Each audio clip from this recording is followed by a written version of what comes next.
समावेश आहे। भाजपचे कार्यकर्ते घरोघरी जाऊन सर्वसामान्यांची मतं जाणून घेणार आहेत। त्यांच्या मतांचा विचार करून मुंबईचा जाहीरनामा तयार केला जाईल।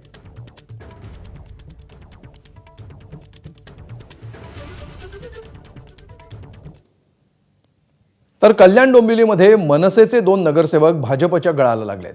मनसेचे डोंबिवली जिल्हाध्यक्ष प्रकाश भोईर आणि त्यांच्या पत्नी माजी नगरसेविका सरोज भोईर यांनी पक्षाचा राजीनामा दिलाय।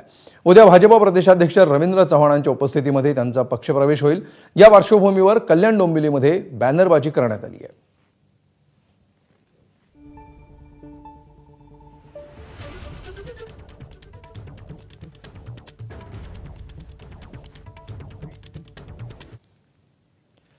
पुढची बातमी, कोट्यवधींची किंमत असणारी जमीन केवळ काही लाखांमध्ये विकून कसा मलिदा खाल्ला जातो याचं आणखी एक उदाहरण समोर आलंय।